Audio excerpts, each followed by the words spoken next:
Beautiful is what? Most of the siblings are partially identical. In fact, in about 50% of cases, the siblings are partially identical. Okay. Now, sige, aside from determining your HLA type, di ba kay kung mag-blood typing gani ka, kung mag-blood transfusion, necessary ang blood typing, di ba? Pero kung mag-organ transplantation gani ka, kinahanglan ang blood typing, kinahanglan po ang HLA typing, right? So that is one of the significance clinically, no, as far as the HLA type is concerned. Number two, determination of paternity. Kanaganing blood type, maka-determine ba na o paternity? Yes or no? Blood typing? Yes or no? No, oy. It will not determine paternity. It will just exclude nga dili ikaw ang papa. Pero dili siya maka-identify nga ikaw ang papa. You have to do DNA testing, di ba? So mag-HLA typing para ma-determine ang paternity. So not? Yes, the association of specific HLA type and the development of particular diseases. Saan siya ka-tabulation masin? I do not know if it's still found in Robbins, but tanawa kung any immunology textbook will have this tabulation. You'll have the HLA type or antigen present and what diseases are you at high risk of developing. For example, kung naagani kay HLA-B number 8, you are at high risk of developing myasthenia gravis. Yan ang siya percentages, pila ka percentage. So B27, you're at high risk of developing acute uveitis, is infection of the eyes, and ankylosing spondylitis is in the vertebral column, and so on and so forth. And look, naa siya, no? Systemic lupus erythematosus, if you possess ER number 3, Graves' disease also, multiple sclerosis, and then look, if you, di ba ang ato ang type 1 diabetes mellitus is inherited, right? So if you possess DR3 and DR4, yes, you are at high risk of developing type 1 diabetes mellitus. DR5, Hashimoto's thyroiditis, the list is quite long. A lot of disorders that you have now are immune mediated. Okay? So, unsay significance gani ani? If we have the technology, then you can determine your HLA antigens at an early age. And maybe you can prevent the occurrence of the possible disease that you will develop later on. Okay? Pero wala man tana ang technology. Sige lang, magdampo lang ta. Okay, now let's go back to lymphocyte activation. There are actually two signals that are needed to completely activate or stimulate your T lymphocyte. The first one is the one that I had mentioned. Kato siya, no? Kani siya. Ang atong gikan sa atong APC, katong imuhang HLA antigen together with the antigen peptide and is recognized by your TCR or T-cell receptor. Ma-follow ni nga picture. The second stimulus that is needed, we call it as co-stimulatory signal, is the interaction between your CD80 or B7 coming from your APC that is recognized by your CD28 on the surface of your T cell. That completes the stimulation or activation of your T cells. So duha ka signals ang needed to activate it. Okay na? Okay na ta?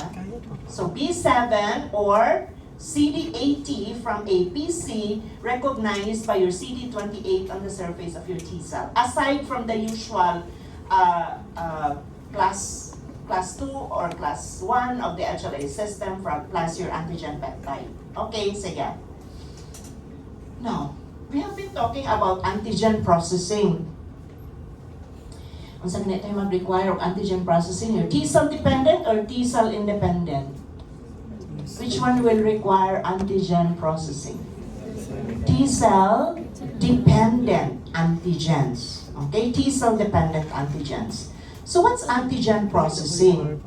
So this actually converts your antigen into peptides, okay, smaller peptides. And these peptides are the ones now that will combine with your HLA1 or 2. And once you have this combination, this will be re-expressed on the surface. So parehas na siya ani nga picture, no? APC ni siya, antigen presenting cell, ni sulod ang antigen, partially digest siya, o ng antigen processing, no? And then there will be your class 1 or class 2 that will be synthesized by the rough endoplasmic reticulum, and then binding of the two, they will now be re-expressed on the surface, kita na to? On the surface of your APC, and this will now be ready for presentation. Sige nga, we'll go into details. Napod ani, gwapo pod ang sa libro ani, gwapo pod ang ihang diagram niya, na siya text in the book that will help explain the antigen processing. In ani siya, ang antigen processing differs, okay?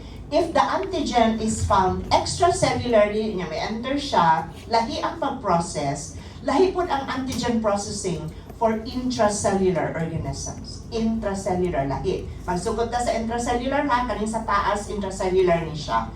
So naana sa loob ang ato ang microorganism, okay? And your microorganisms now are digested, are partially digested, degraded, and the proteasomes have a role, no, as far as this is concerned. You're familiar with proteasomes, okay? So na-convert na siya into peptides. So ano siya ang picture sa atong peptides. And then, this is your rough endoplasmic reticulum. And this is where your HLA antigens are being produced. Okay? And then, the peptides now, antigen peptides now, will bind with your HLA. Sandali ha, unsa gani ni siya? CD8 positive cells. Unsa gani nga type of HLA antigen is needed? CD8. Type 1. Okay, so class 1 antigens of the HLA system will now bind to the antigen peptide. You remember the molecules of that we have mentioned? Yan na akay ko. Kung ang class 1 antigens, gani, you remember na kay 3 alpha chains, right? And then a beta 2 microglobulin. Yan na atay peptide antigen clef. Natuto mo bind ang ato ang antigen peptide. Okay, so mauna ni siya, matransport siya outside of the rough endoplasmic reticulum, and they will be re-expressed on the surface of your APC. I-present na siya dito sa atong CD8 positive T cells. Now, what happens if it's an extracellular organism? Galing sa labas, nisulod siya. This is invagination, carrying with it the organism, and then, again, di ba mag-produce yung phagosome or endosome, niya ito ma-partially digest, producing the antigen peptides, and then this will be brought, meaning, look, ang sama ni siya, CD4, di ba? Ang sa'yo kailangan, class 1 or class 2? Class 2. So, ang class 2, i-produce siya sa rough endoplasmic reticulum, but it will be transported into the endosome. So, dito sa endosome ang binding. You get me? Binding of the class 2 HLA antigen with your antigen peptide, kani siya, di ba? Sa endosome siya. And then, this will be again transported into the surface of your APC and will be presented to your CD4 positive T lymphocytes. Mauni siya ang essence ng antigen processing and antigen presentation. Okay? Okay na niya siya. Sige. So, mauni siya mitabo sa atong T lymphocytes. Okay, T lymphocytes. Sige. Two groups man gud na ang ato ang T cells, di ba? Your CD4 positive and your CD8 positive. Dada, sige. So, parehas rin, no? So, two population of cells. You have your T cell subsets and then your memory T cells. Kanina lang. Okay, there are two types. CD4, o sa tama, sugod sa ta CD4, okay? There are T helper man gina. Basta CD4 gani T helper gina siya ang pinaka popular, di ba? And there are two types of T helper cell. You know that, di ba? Na kay type 1, na kay T helper cell 1 o T helper cell 2, di ba? So unsa man nga cytokine ang ma-produce for each specific type of helper cell. So it is the T helper cell 1 that will be responsible. Look, oh. Look. That's your gamma interferon.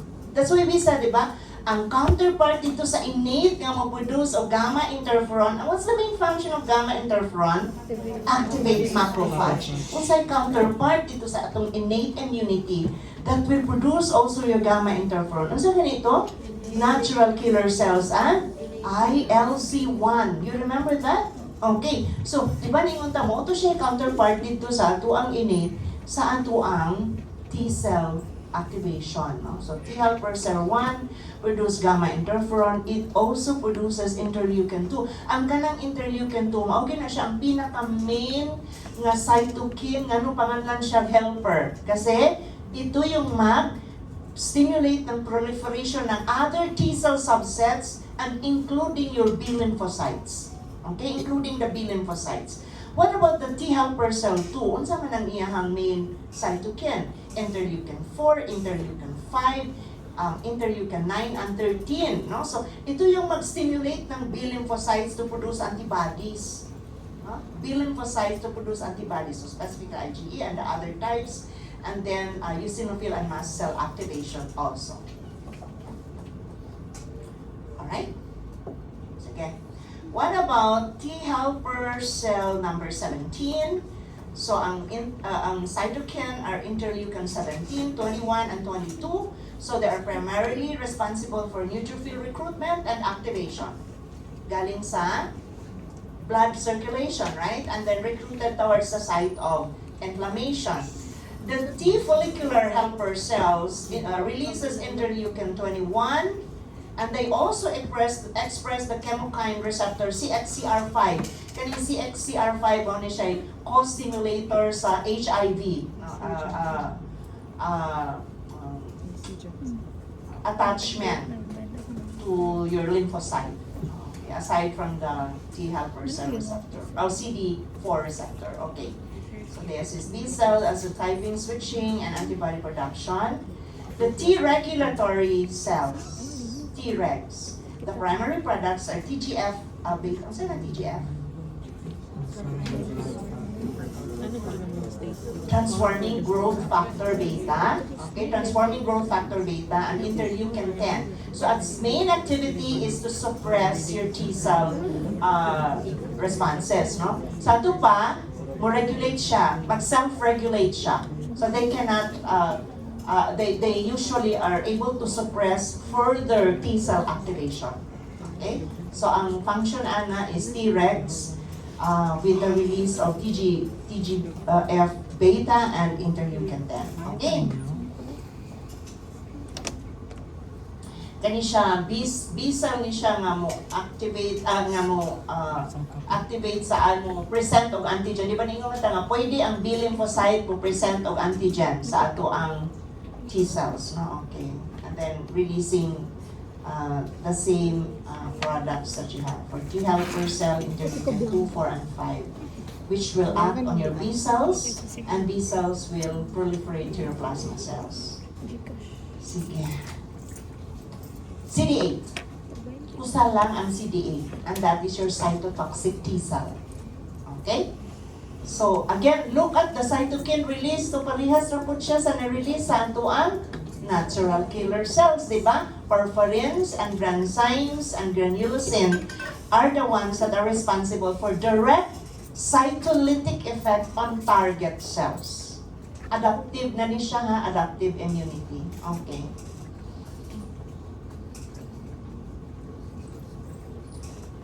Alright, so you often encounter the term super antigens. Ano yan siya? Super antigen siya. So Superman, no? So Superman talaga. Kasi ito yung usual. If you look at this illustration here on the left side, ito yung usual antigen presentation, right? So this is your antigen peptide presented by your HLA antigens to corresponding receptors on your T lymphocyte, di ba? Kani siya. Pero ang super antigen, tanawa ko sa inyong gibuhat. They will just attach anywhere, non-specifically. And therefore, they do not require antigen processing. Diba? So, ma-attach lang siya, maski asa. Okay? And therefore, what happens? More T cells are activated. Okay?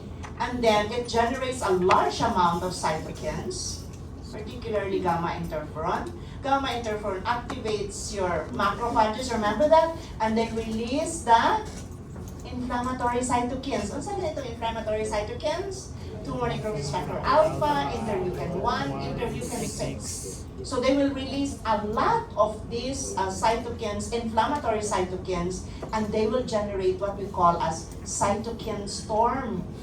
Meaning, ang imong inflammatory response becomes exaggerated. Muna siya may tabo sa atuang, di ba ang atuang pathogenesis sa lung pathology in patients with COVID-19 infection. Di ba? So they generate a lot of cytokines that will exacerbate the inflammatory response that you have in the lungs. No? Di ba? Usually kung lungs, di ba, mga usual exit sa ato ang patients with COVID-19 infection. So the examples that they usually give here for super antigens, staphylococcal enterotoxins, your TSST1 is toxin, shock syndrome toxin 1, also produced by Staph aureus, and then the streptococcal pyrogenic exotoxin. Ingani na lang siguro, di ba sige mo, you can always hear in the news, di ba na, katong mga bata, for example, no, that is being fed by katong mga spaghetti, di ba? Spaghetti, di ba? Silang tanan mag-gastroenteritis, no? Yan na siya. Yan, no? Kanang imuhang enterotoxin produced by ani na lang. Kanang imong Staphylococcus aureus is considered as the most common cause of bacterial food poisoning. Okay? The enterotoxin usually contaminate food that are rich in carbohydrates. Pasta, so mga salad, no? Atong mga anak, rich in carbohydrates. Okay? So mga na-usual nga mahitabo. So katong imong mga pasta na na-contaminate with Staph aureus enterotoxin, super antigen na ang imuhang enterotoxin. So they can actually stimulate the release of a lot of inflammatory cytokines. Mauna, kasagaran sa imong mga bata, di ba, masakit man, ma-admit man ka. Dili man lang kay spaghetti, pati pansit, di ba? Pansit, sa mga salad, di ba? Wato gani mo sa, waten gani mo party, di ba? Yan mo kaon, mong daghang salad, di ba, no? Na macaroni salad, mga ingana, no? Oh, di ba, you notice na sometimes, even before leaving the party, you have abdominal cramps, right? Sometimes, vomiting, at ayun na yun, mao na to. Okay, sige. So what are cytokines? Daghang tag-effect sa atong cytokines, no? So these are polypeptides. They're actually produced by activated T cells. They can be produced by activated macrophages in response to an antigenic stimulation. Unsa man ang difference? Kasi diba, humoral antibodies, cellular cytokine. Unsa ang difference sa dalawa? Both of them can be released upon antigenic stimulation of your T cell and your B cell, di ba? Okay. So, what's the difference? Actually, the cytokines are released earlier, di ba? Mas earlier siya kaysa antibodies, mas dugay ang antibodies, no? It will require how many days? And then what else? Cytokines have non-specific effect, no? Dili siya pareha sa antibodies nga, highly specific ang iyahang action. So this one is non-specific. So if you try to look at your textbook, there is a tabulation there of the different cytokines. Dili lang ito ang textbook. Any pathology or in pathology textbook is there, in any immunology textbook also you have. But we will not go into the details of that one. So just make do of the cytokines that I had mentioned and its important effect. Because actually the main function of your cytokines are what? They act as molecular signals in between immune cells. So remember, I think you have come to realize now that whenever you have an immune response, it is always an interaction of several cells. Tama ka? And the interaction does not occur, usually walay physical contact between the immune cells. Always mediated by cytokines.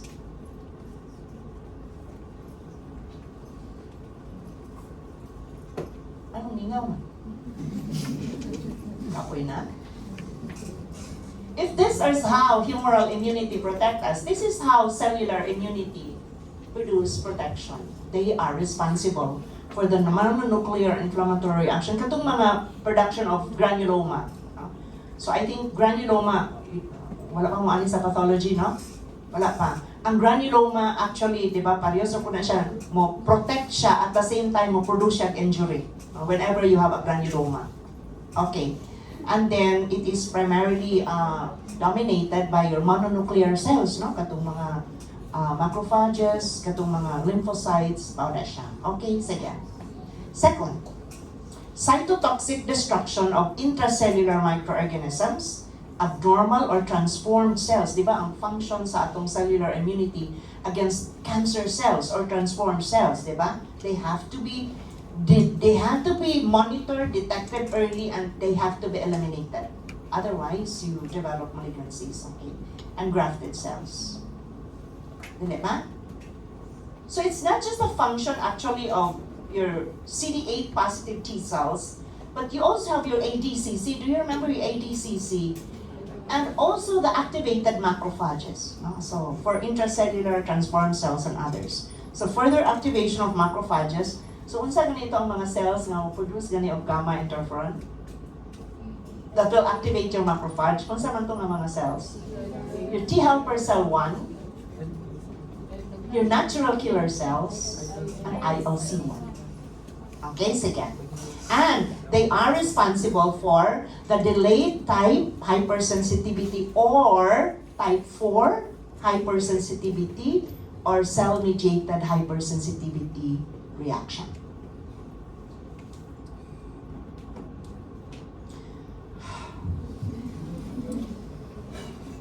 Sige, kaya hindi na tayo magbalik ka ng hapon.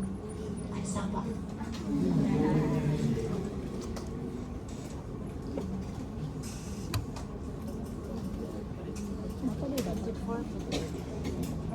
Part 4 ko.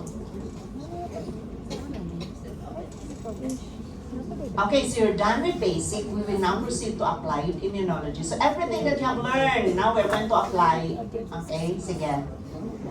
So let's start with immunity against the different infectious agents. Immunity against the different infectious agents. So kung sa mga features, general features, let's start with the first one.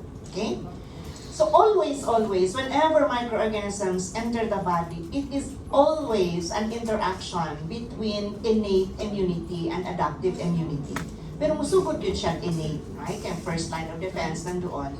So it will be ideal kung ma-eliminate siya by innate immunity, di na siya maabot dito sa adaptive immunity. Okay, sige. Second, each microorganism or infectious agent that we have, unique po ang action ng atong immune system. There are several ways of eliminating microorganism, and it is usually distinct or unique for a particular microorganism. Hindi siya parehos. Okay, sige.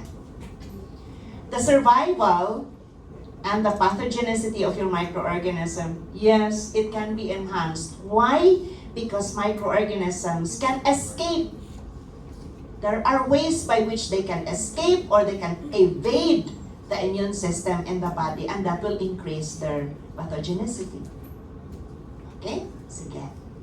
Next, some microorganisms establish latent infection. I think, naka-understand mo anong latent? These terms often encountered in infectious disease. When you say latent infection, ang say may tabo, na kay infection, ang pinaka-common nga example, herpes simplex infection, kanang herpes labialis, di ba? Infection ka no? Last na siya several days, mawala na po na siya even without doing anything, right? But, it does not mean that the organism, the herpes simplex virus, is eliminated. Why? Ang sayang buhaton, mutago siya. Mutago siya padulong dito sa sensory ganglion. Okay? So that means that the immune system may be able to control but not completely eliminate the organism. The organism can persist and they can reactivate, right? And produce an active infection. Okay? So in many infectious process, the tissue injury that is produced by the infection, or the reaction between the organism and the immune cells, right? May be the one that is responsible for the pathology, not the organism itself.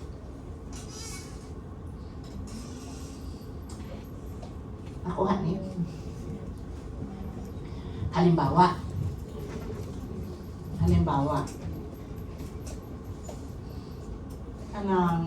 ato ang, kanang cystosoma, di ba? Ang cystosoma eggs, di ba? They can be brought by the blood circulation to different sites in the body. And once they are, for example, in the liver, in the spleen, or in other sites of the body, since it is not part of it, they have to be reacted upon, right?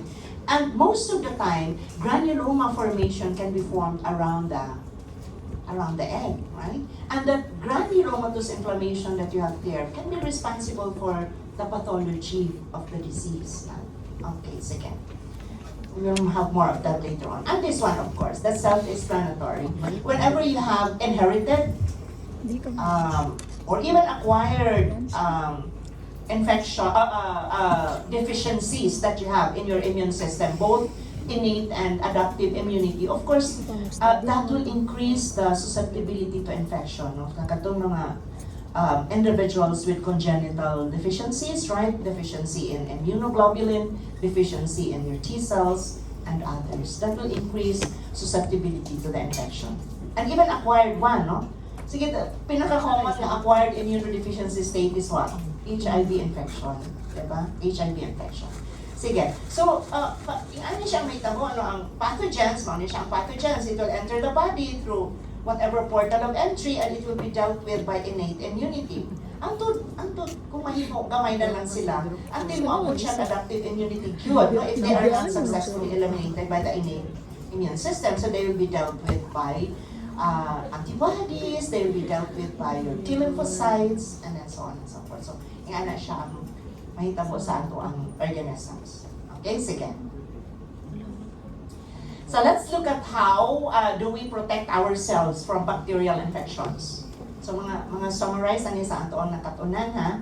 So this will be divided into acute bacterial infections, chronic bacterial infections, and then the toxigenic type of bacterial infections. Again, nasugot ta. Kung acute bacterial infection, ang kadami ng bacteria na makakos of acute infection, di ba? So they can be invasive or non-invasive.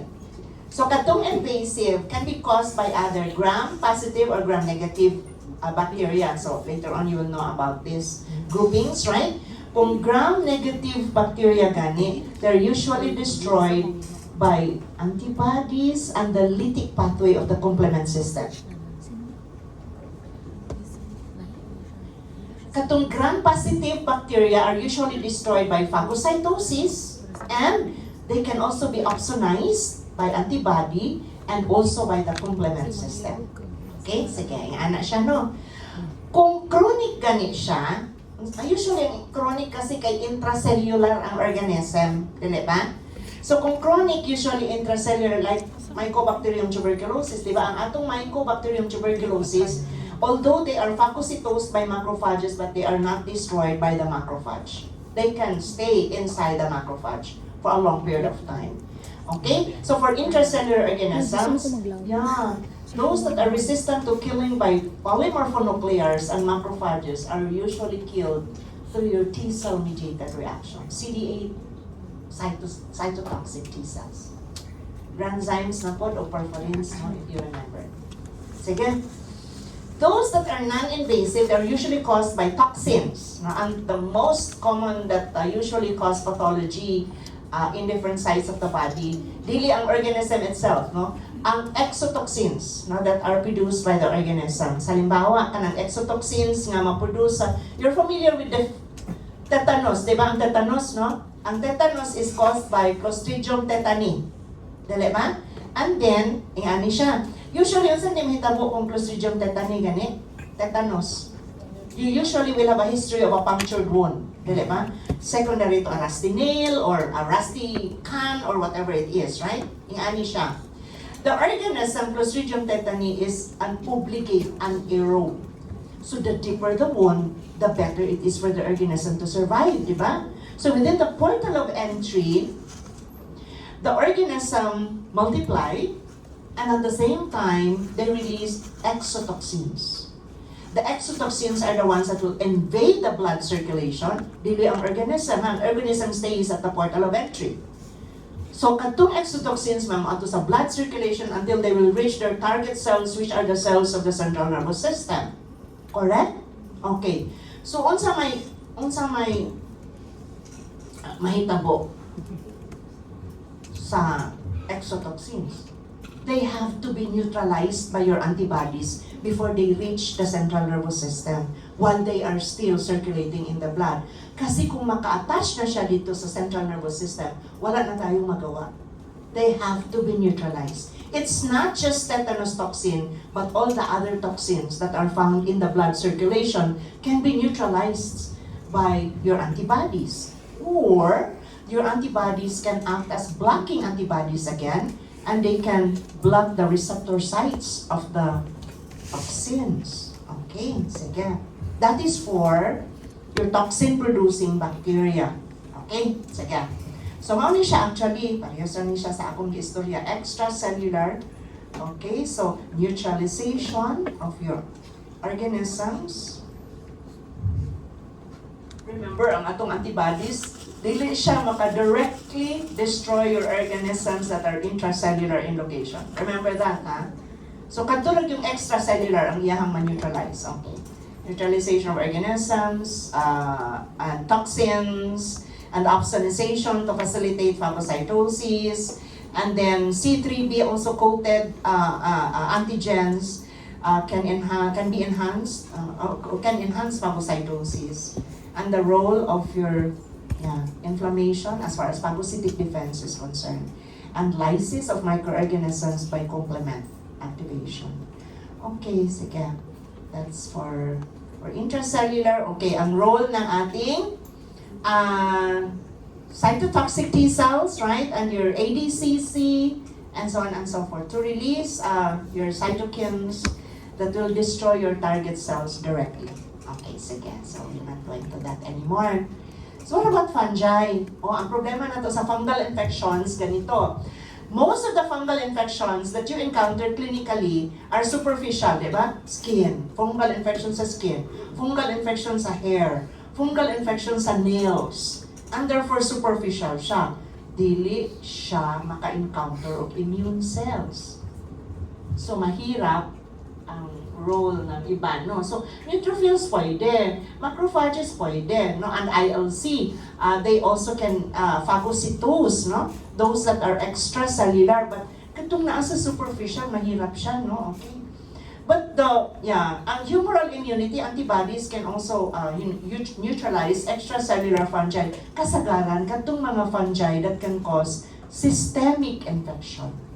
Wala mag-get into contact with our immune cells. But the bulk of your fungal infections, whether it is systemic, subcutaneous, or superficial infection, dili ba? Chronic siya, chronic infection.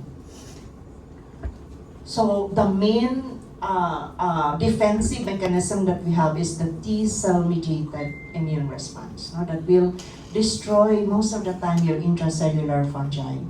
Okay, viruses. So, phagocytic defense. Number one, no? So, mag-start siya innate immunity. So, macrophages can remove perhaps antibody-neutralized viruses. Or katong roles, you remember our pumps and PRRs, no? So, innate immunity. And then interferon, yes, we will discuss more of interferon when we take up virology week after next. Next week, we still have immunology pala next week. So, virology will be the topic that is taken up just before the prelim exam. So, you'll have more of interferon at that time. And then, what about antibody-mediated? So, ganun din. So, they can block receptor sites, they can neutralize extracellular viruses, they can opsonize, and they can also activate the complement system. Those are the roles of your antibodies against viruses. But if the virus is intracellular in location, di ba? Intracellular mo ginang virus, kaya kinahanglan man siya of cell, living cell, no? For them to be able to multiply. So, syempre, cytotoxic T cells, yun na. ADCC can also destroy activated macrophages. Yes, they also can destroy intracellular organisms or intracellular viruses. Natay statement that mentions that for you to completely eradicate or terminate a viral infection, cell-mediated immunity good na ang mo terminate. Kasi di ba, ang gusto natin, ma-destroy itong ato ang virus-infected cells kasi man siya ang source ng viruses that will infect other cells around whenever the newly formed viruses are released. So, kung gusto nimo mo terminate or ma-eradicate sa imuhang viral infection, T-cell mediated or cell-mediated immunity good na ang mo terminate sa imuhang infection. Okay, sige. O, kani problema ang parasites kay malalaki ko ni siya, paano hindi no, mapapositos na malalaki na parasites, no, except the protozoa, of course, right? So the protozoa and helminths are larger generally, okay? And the parasitic infections usually have what? Ay mga life cycle na complicated, di ba? Napay intermediate host, napay mga ingana, no? So that makes immune responses difficult. And most of them are chronic infections when you have parasitic infections. And then, yes, ang parasite daghan kay na sila mechanism nga mo escape or mo evade detection by your immune cells. Kana lang location sa imuhang parasite. Halimbawa, kanang most of your roundworms, di ba katong mga ascaris, mga trichuris, mga ingana, di ba they live in the lumen of the intestine? Dili na siya ma-access sa imuhang immune cells, di ba? Or, katong mga parasites like what? Where does the Plasmodium parasite live? Inside red blood cells or inside your liver cells. So, inaccessible pod na siya. Or, okay. Kanang imong Entamoeba histolytica, di ba? Entamoeba histolytica lives in the intestine also. But once they encounter an unfavorable environment, di ba? Produce cysts. They protect themselves by producing cyst walls, right? Okay, and upon. Sunod, yes, there are a number of your parasites that can undergo antigenic variation. Ilang i-vary ang ilang antigenic structure so that they cannot be recognized by the immune system. And yes, there's also quite a number of your parasitic infections that will suppress the immune system of the infected individual, right? And therefore they are, they can be more pathogenic. Okay, sige. So what are the defensive mechanisms that we have for parasitic infections? So antibody-mediated antibodies can control extracellular parasites again. Okay? Or, they can block attachments. Ganito, if you are familiar with the life cycle of Plasmodium, for example, di ba? Ang Plasmodium, they infect your red blood cells, and then they produce merozoites, right? Ini-produce sila merozoites mo rupture ang imong red blood cells, and then the merozoites will invade other red blood cells, di ba? So, katong red blood cell na siya receptor for merozoites, that can be blocked by your antibodies, and therefore, your merozoites cannot attach to the red blood cells. Okay. Enhancement of phagocytosis by opsonization, yes. And then the cell-mediated immunity will predominate. So cytotoxic T cells against intracellular parasites, macrophage activation, and again, the granuloma formation. Okay. Eosinophils. Why eosinophilia in patients with parasitic infections? Why? Why eosinophilia in patients with parasitic infections? Because of the major basic proteins, which are toxic to our parasites. Okay? And then, of course, the role of your natural killer cells. Last na lang yun ni for the day. Kasi maano siya coverage sa ato ang coverage ng ato ang lecture evals next week. Okay? Who is the father of vaccination? Edward Jenner. Edward Jenner. Siya good ang nag-start, no? In fact, nagpa-infect good siya. No? Nagpa-infect good siya. No? Para lang ma-prove na after infection, you develop immunity. So, kailangan ng, you can actually administer vaccines, no, for you to be protected. Sige, kani balik ta ani, basic man ni siya, no? Sa kay balot ta nga, acquired immunity can either be active or passive, right? And then, in turn, active and passive can either be natural or artificial. Sige nga, how do you acquire active natural immunity? When you recover from an infection. It's a natural consequence that you develop immunity. The length of immunity will differ, no, with different infectious agents. Sometimes you can have lifetime immunity, right? When you recover from measles, when you recover from chickenpox, they usually will give you permanent or lifetime immunity, okay? How do you acquire active artificial immunity? O mo niyan po ang topic karong buntagan, no? When you receive a vaccine, that is artificial. It is not natural. You have to ask for it. You even have to pay for it. Diba? Okay, sige. How do you acquire passive natural? Passive, okay. Ang difference sa active o sa passive is what? Active, the antigen is introduced to you, you develop your own protection. Yourselves, right? Whereas passive, it is produced by another individual or another animal, or it is produced in the laboratory and it is given to you, ready to react. Sige. Acquired, passive, natural. Oh, kadtong, yes, placental transfer of antibodies, right? From mother to fetus. That is natural, passive. Dili ba? Passively given by the mother, produced by the mother, given to the, okay. The same is true with the protective substances that you have in the colostrum of the milk. Same, right? Natural, passive. Okay. What about acquired, passive, artificial? O madaling preformed antibodies or preformed cytokines and then introduced into the host and it is ready to react.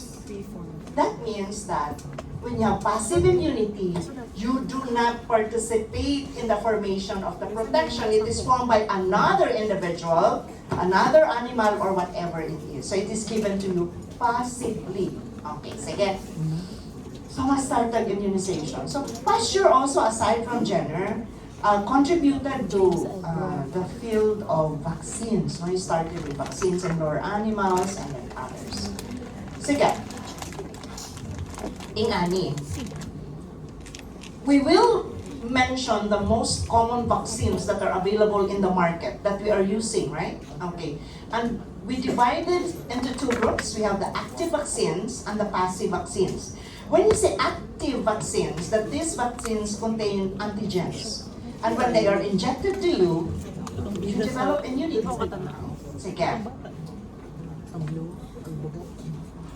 We will just include those vaccines that are, commonly used. The ones that you receive, tanaw na ito, kabalo mo, unsay content ato. Okay? Sige.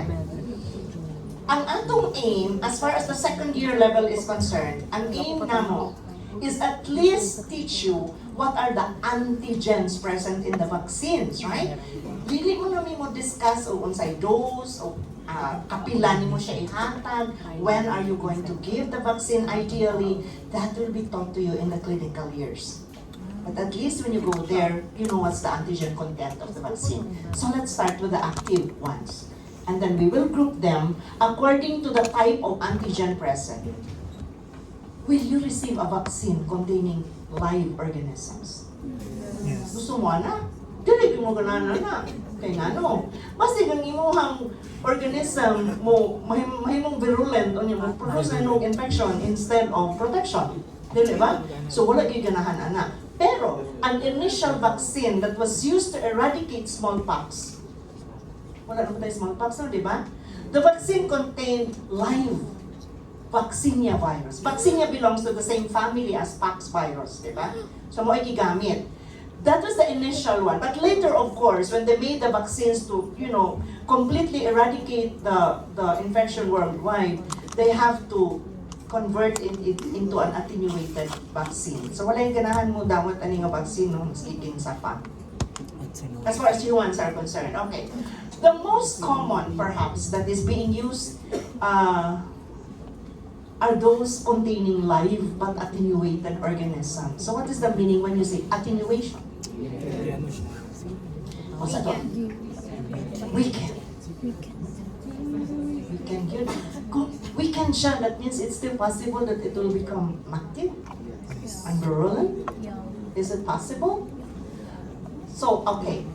When you say attenuation, that means that you convert the organism into a non-pathogenic one, but they still retain its antigenic property, meaning it still retains its ability to stimulate an immune response.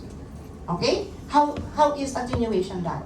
Oh, there are three ways. Three ways. You expose your antigen or your organism to heat, to acid, and formaldehyde.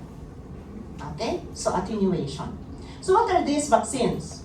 Is there a possibility that they can revert into the virulent form? Yes, there is a very small possibility that it can become virulent, right? Pero gamay na siya kayo, meaning the benefit of the vaccine, right, is more than the fear that you will have that. Okay, sige. OPV stands for oral polio vaccine. Oral polio vaccine is also known as Sabin. Sabin is the person who was able to discover this vaccine. And oral because the vaccine is given for oral. Right? So small ni siya na plastic dispet. Ngayon mo lang na siya i-press over the mouth of your children. The least invasive among the vaccines. Kasi ang uban kay kinahanglan injection, di ba magdagandagan kung bukod-bukod kay ano nang, and then the child will hate you for it, right? So tanan yun, vaccines, no, halos na my children also before. Maski nga ito namin dito sa hospital kay magpa-immunize na napagani sa gate sa hospital, naghilak na kay balon na. Ingan na siya kahit, no? So, I do not know. Maybe some of you can become pediatricians later on. I do not know how. The same. It's the same actually. Lalo na kung toddler ang imuhang bata, maglandagan before magpa-immunize. Okay. BCG. What's BCG? This vaccine is used to prevent tuberculosis, right? BCG stands for Bacillus calmette-guerin, right? And what is the content of this vaccine? It is not Mycobacterium tuberculosis, but rather a live attenuated Mycobacterium bovis. Bovis belongs to the same family as Mycobacterium, but it primarily causes infection in cattle. But it can also produce infection in man. Okay? Sige. Oh, this one, measles vaccine, mumps vaccine, these are all familiar, right? Rubella or German measles vaccine and varicella or the chickenpox vaccine. All of them contain live attenuated organisms. Okay? So, di ba naman tayo MMR? Di ba? MMR no, meaning usa ka injection, tulo na ka organism. Na kay measles, na kay mumps, ug na kay rubella. Pero karon sa nanasay MMRV, kaya gi-incorporate na ang varicella or chickenpox. Dili ba? So, syempre, mas mahal yun siya. Mahal man kay maski maka-receive ka o varicella vaccine alone, mas mahal na siya. I-incorporate pa nimo, syempre mahal siya, no? O pero man na, kay magbabakuna mo ganito sa atong mga iro, di ba, no? Mahal kayo ng bakuna sa iro, no? Mura na sa baby, mura sa bata. Sige lang. Lahat man na nato atong mga iro. Third, are those vaccines containing killed organisms, killed or inactivated? Same na, no? So, inactivated or killed vaccine. Okay? So, naatay polio vaccine na parenteral, meaning given by injection. Pero, they are made up of killed poliovirus. No? So, it is also referred to as SAC vaccine. Take note na, ani sa pedya tanan, mo gawas na siya sa pedya, ginoon. So, SAC, as mentioned, is the person who first discovered the vaccine. Of course, rabies gani killed yun na, no, di ka masugot o tagaan ka, maski pag live attenuated kung rabies vaccine. Gani jud, no, so it is kill. Sugat sila. Yeah, the flu vaccine that you receive, di ba, yearly man ang flu vaccine, that is also made up of killed virus. And the Japanese encephalitis vaccine also is made up of killed organisms. And then the pertussis vaccine, pertussis is whooping cough, right? So it is made up also of killed Bordetella pertussis organism. Okay, now, let's go to subunit. When you say subunit vaccine, these are made up of components of the organism, like toxins. Di ba you have heard of tetanus, toxoid, di ba? Tetanus or diphtheria toxoids. What are toxoids actually? There are two types of toxins produced by bacteria. You have the exotoxins and the endotoxins. Dili ba? What can be converted into toxoids? Exotoxin ra gyud na, no? Exotoxins are rendered non-toxic but it still retain its antigenic property. So the same is being done, no? Parehos ra kung mo-attenuate ka og bacteria, no? Or mo-attenuate ka og organism. So the toxins are treated with either acid, or heat, or formaldehyde, no? So two popular toxoids are available in the market, the tetanus toxoid and then the diphtheria toxoids. Okay? Sige. Yes, the capsular antigens can be made into a vaccine. And obviously, the three vaccines here contain the capsules of what? The kaning tulo capsulated yun din, no? Yung pamani, katong nakahuman ng microbiology. That's why we call it as HIB vaccine. HIB stands for Haemophilus influenzae bacteria, no? Unya, according to capsule, they are classified into 6 serotypes based on the capsular antigen, and they are designated in small letters A to F, right? But the most invasive, di ba kay kaning Haemophilus influenzae, this is the most common cause of pneumonia and meningitis in children, right? So the most invasive among the 6 serotypes is serotype B. Mao po na'y content sa ato ang vaccine. Mana pangalan siya? HIB vaccine. Okay? And then the pneumococcal vaccine, di ba ang atong Streptococcus pneumoniae, capsulated siya. And as far as the capsular antigen is concerned, they are classified into more than 90 serotypes.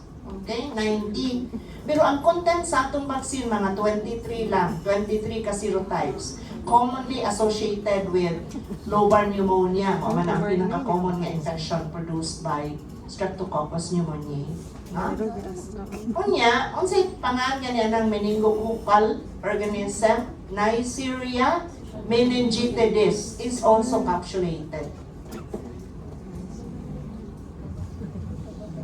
Okay. The last one for the subunit vaccine is the recombinant vaccine. O, ito na yon.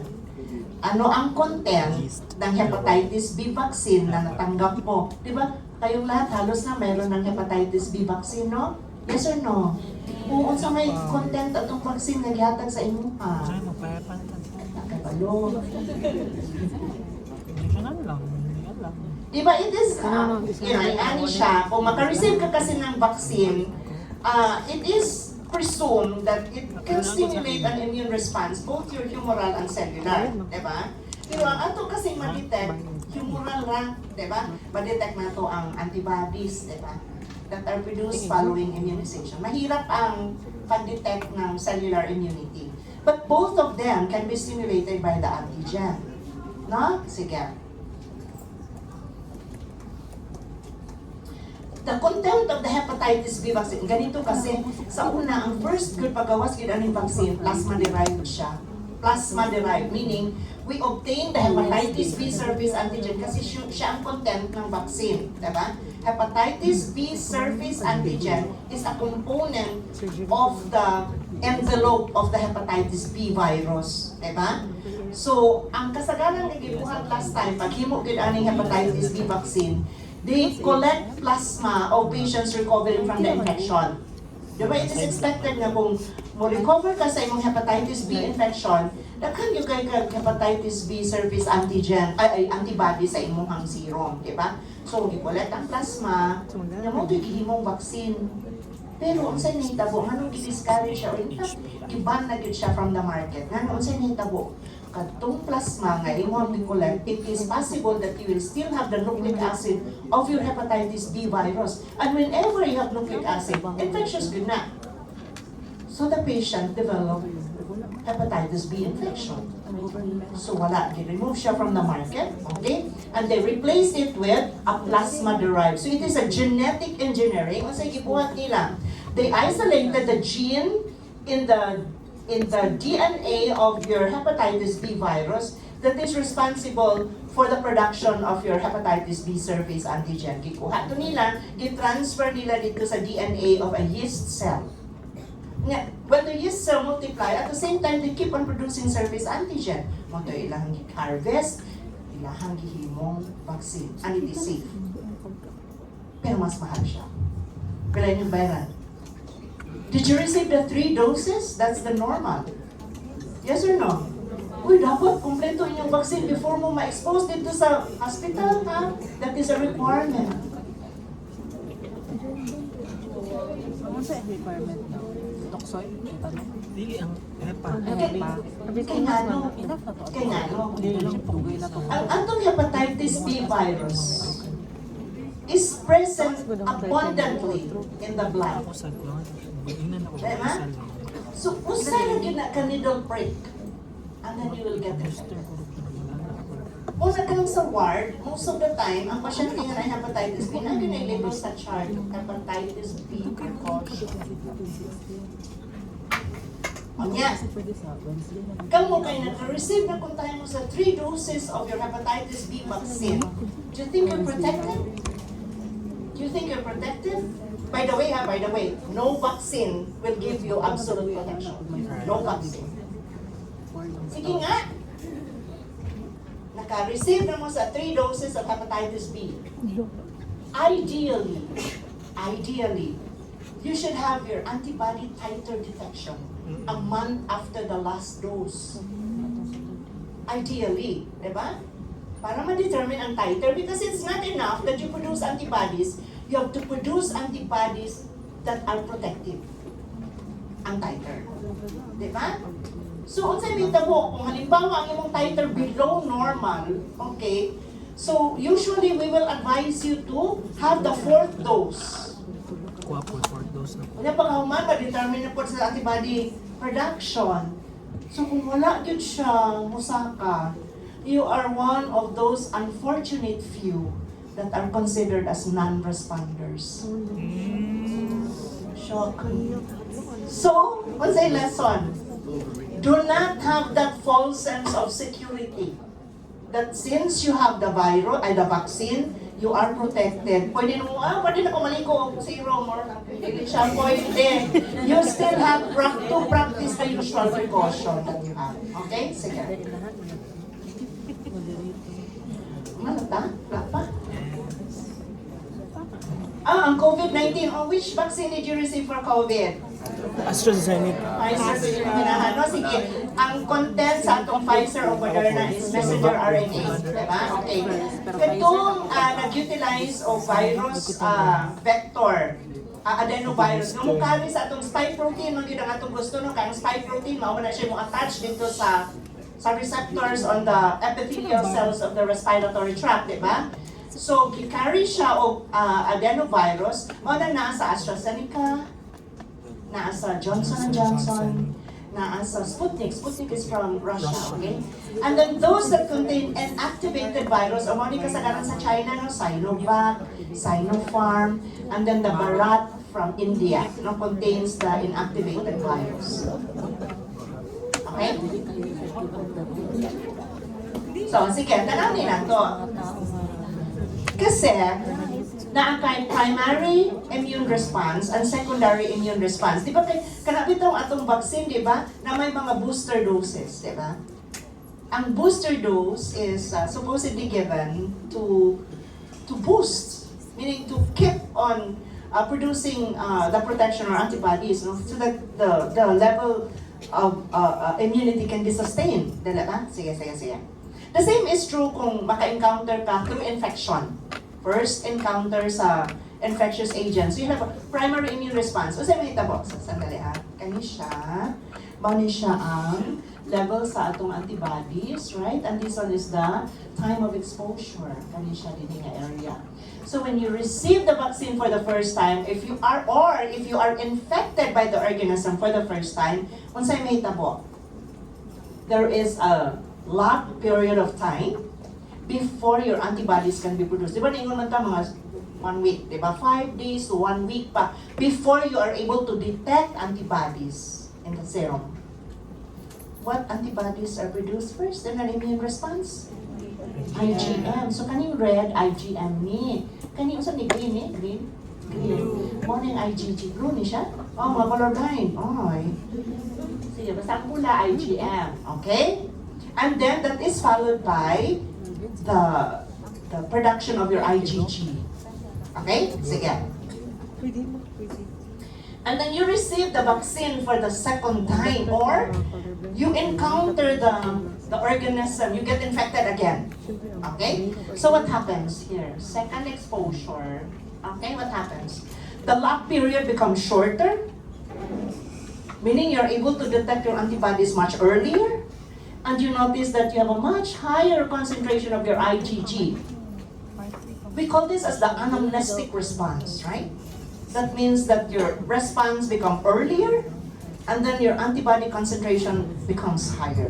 Unsa ganito reason, ani? Unsay reason, ani? The presence of memory cells.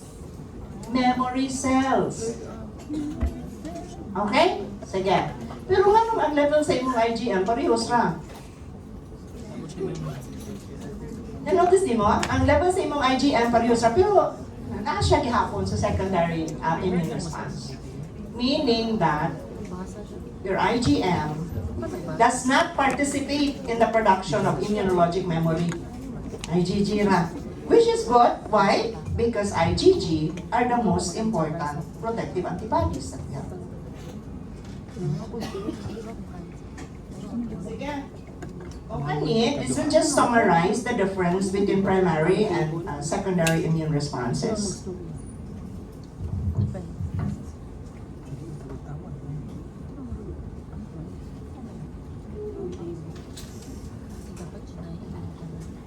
Okay, let's go passive. The most common passive vaccine that we receive is your ATS. ATS stands for anti-tetanus serum. Passive artificial. So this one is directed against the tetanus toxin, right? The toxin. So these are usually the ones that is available in the market is from non-human source. It actually comes from horse serum, equine, horse serum. Mabitan na nga, di ba? If you receive ATS, mag-skin test muna. No? Skin tests. Okay. And then the vaccine is given. After you're exposed to a rusty nail or whatever, a punctured wound, others. Okay, sige.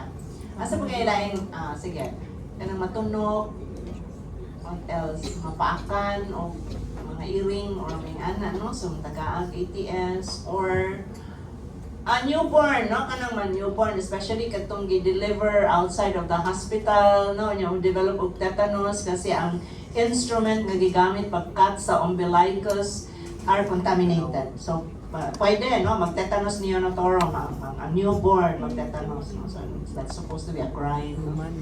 Dapat hindi mangyari. Okay. Sige. You can also get preformed antibodies from human sources, and we call this as the convalescent serum or the hyperimmune serum. Ningon ko, di ba? I mentioned this last time that when a patient is recovering from the infection, you expect that there will be high concentration of specific antibodies in the serum. Muna nilang i-harvest. And we do have hyperimmune serum against rabies, against measles, against hepatitis B that is available in the market. Okay? So administration, yeah, you consider it as passive if you administer monoclonal antibodies or when you administer interferon. No? So interferon now is being used for treatment of some forms of the chronic active hepatitis B infection. So it is being utilized now for the treatment of such chronic infection. So those are passive, no? Sige. Can we put, this will summarize the difference between active and passive immunity. So which protection occurs more rapidly? Active or passive? Which protection usually will produce a more effective immune response, or which type of immunity usually will produce a longer protection? Which one? Active ang longer. Ngano din, okay. So, tunong ka no, niya gitagaan kag ATS. Di ba, mga 2 weeks after, or 3 weeks after, tagaan na po kag tetanus toxoid. Tetanus toxoid is active, right? ATS is passive. Nganong ing ana? Kasi di ba, ang imuhang, di ba, antibodies man ang naaan ng ATS, di ba? So, antibodies have lifespan. And they usually disappear after 2 to 3 weeks. That's why kinahanglan tagaan na pud ka og tetanus toxoid para ma-continue ang imuhang protection. Dili ba? Okay. Kanang pwede ma-restimulate ang active, di ba? Kaya pwede makahatag og booster injections. Pero dili pwede nimo ma-restimulate ang passive. Dili siya pwede, no, ang passive. Kaya dili siya pwede nga, mabalik ka dito sa tiyan, utero sa imong mama para ka maka-receive of passive antibodies, no, yung ana. So it's very difficult to restimulate your passive immunity. Okay, I think this is the end. And that will also be the coverage, di ba? Okay, say, I think that i-post naman siguro ang coverage, no? It starts with introduction, and then followed by immunology, everything until this topic. Okay, and then we will continue with the rest of diseases of immunity, the serologic reactions, and host-parasite interaction next week. Okay lang?